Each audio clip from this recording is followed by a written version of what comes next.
সবাইকে অনেক অনেক স্বাগত আপনাদের সবার প্রিয় সীমা ঘোষ ব্লগে। আজকে হলো বুধবার আর মিঠি অলরেডি স্কুলে চলে গেছে। আজকেও স্কুলে যাওয়ার আগে মুষলধারায় বৃষ্টি, মানে রোদ বেরোচ্ছে কখনো বৃষ্টি, এই চলছে আজকে। এখন হালকা রোদ আর মেঘ আছে।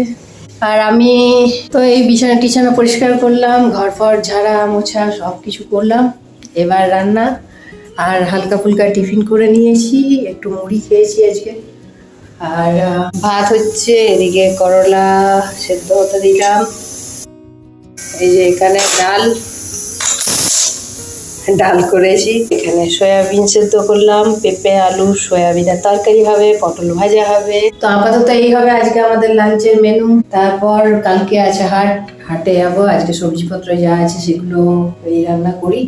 আপাতত পটলটা কেটে নিই, পটলটা ভেজে নিই, করলাটা ভাজি, আলু পেঁপের তরকারি হবে। আর সয়াবিন তো আগেই একটু গরম জলে ফেলে রেখেছিলাম। আর এই হচ্ছে মশলা রেডি করছি। আর এতগুলো কাঁচা লঙ্কা দেখে ভয় পাওয়ার কিছু নেই। এক তো নাম্বার 1 ঝাল নেই, দ্বিতীয়ত হচ্ছে আমি রান্নায় গোটা লঙ্কা দিই। এদিকে করলা ভাজা, পটল ভাজা, আর এদিকে ডাল হয়ে গেছে, ভাত হয়ে গেছে। এই তরকারিটা করব, ব্যাস তাহলে হয়ে যাবে। এই যে আবার বৃষ্টি নেমেছে।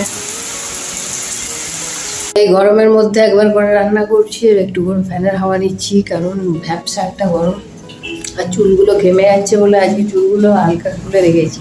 আর চুলগুলোর অবস্থা কি হয়েছে দেখা, এই যে একদম ইঁদুরের লেজের মতন, মানে পাতলা ড্রাই। তো ইচ্ছা আছে চুলগুলোর, মানে চুল এত হেয়ার ফল হচ্ছে যে কিছু বলার নেই।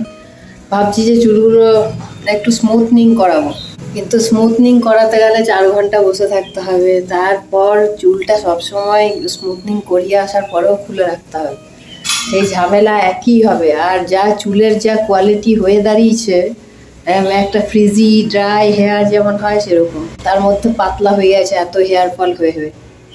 তা এখন দেখি, চিন্তা ভাবনা আছে চুলটাকে একটু ট্রিটমেন্ট করানোর।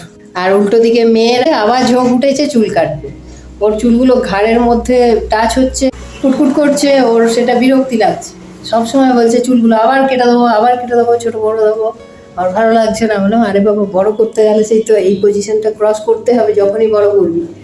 তো পুজো আসুক, তারপর চুলটা আবার কাটবো, এখন থাক চুলটা বড় হোক।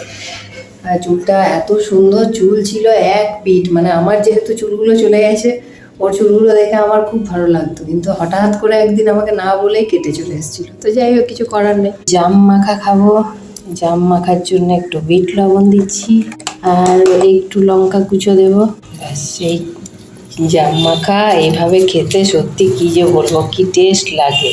আপনারা না খেয়ে থাকলে খেয়ে দেখবেন। আর এবার তো জাম আর কয়েকদিন পর তো আর পাওয়াই যাবে না, পেটের পক্ষেও খুব উপকারী। তো রান্না বান্না কমপ্লিট হলো, রান্নাঘর মোছামুছি পরিষ্কার সমস্ত কিছু করে এলাম। এই যে জাম মাখলাম, এবার জাম খাই বসে বসে, খেয়ে তারপর যাবো স্নানে। যদিও একবার সকালে স্নান করেছি, তবু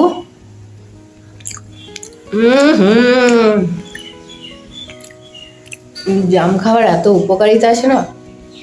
সব থেকে প্রিয় হচ্ছে আম।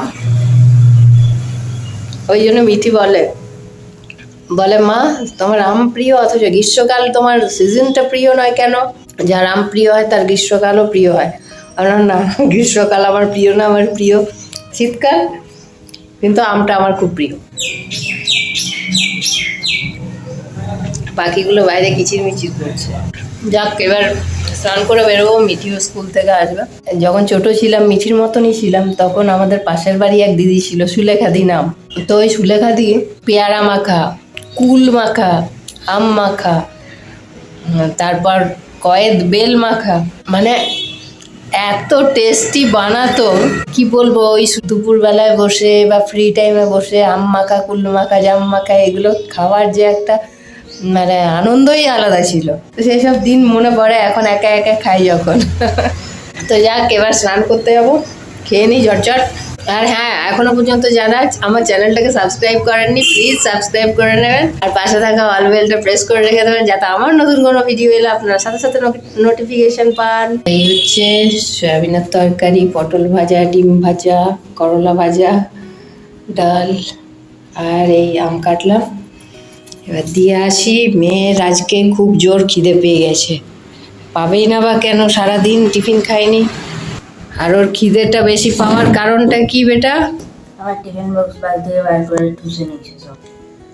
টিফিন ব্রেকে তোমার টিফিন বক্স থেকে টিফিন খেয়ে নিয়েছে বন্ধুরা। তো বন্ধুদের সাথে টিফিন শেয়ার করার কথা, তাই না?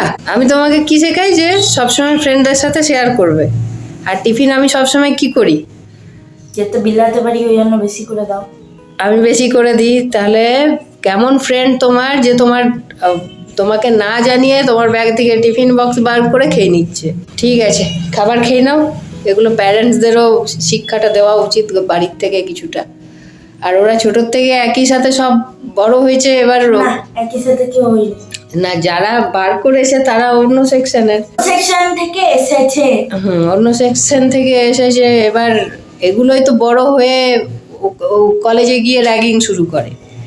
চলো বেটা খেয়ে নাও। তো এতক্ষণ বসে বসে এই যে কেসরি চ্যাপ্টার 2 সিনেমাটা দেখলাম। বাম্পার, মানে অসম্ভব অসাধারণ সুন্দর সিনেমাটা করেছে। না দেখে থাকলে অবশ্যই বলবো দেখবেন, কারণ এত ডেপথ, মানে সিনেমাটা দেখে কি বলবো, কি যে ভালো লাগলো।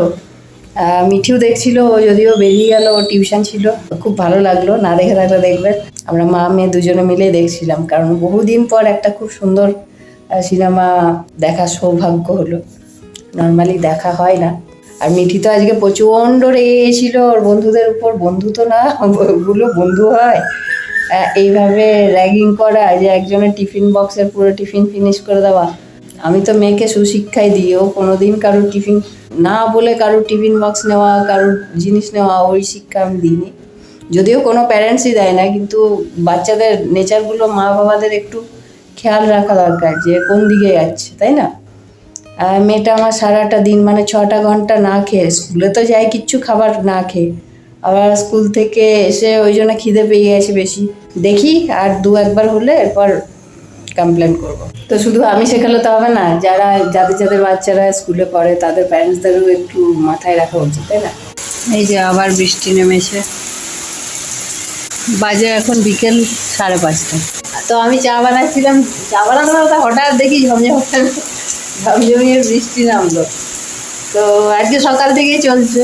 ওই যে বললাম মিঠি স্কুল যাচ্ছিলো, সেই টাইমেও নেমেছিল। তো যাক, মিঠিকে টিউশন থেকে আনতে যাওয়ার আগে যাতে বন্ধ হয়ে যায় সেটাই চাইছি। এখন যদিও অনেকটাই দেরি আছে, 5:30 বাজে। তো আপাতত চাটা, বৃষ্টির ওয়েদারে চায়ের সাথে তেলে ভাজা খুব ভালো লাগে, কিন্তু সেটা এখন না, একটু সন্ধ্যা হলে ভালো লাগে। এই হচ্ছে চা আমার।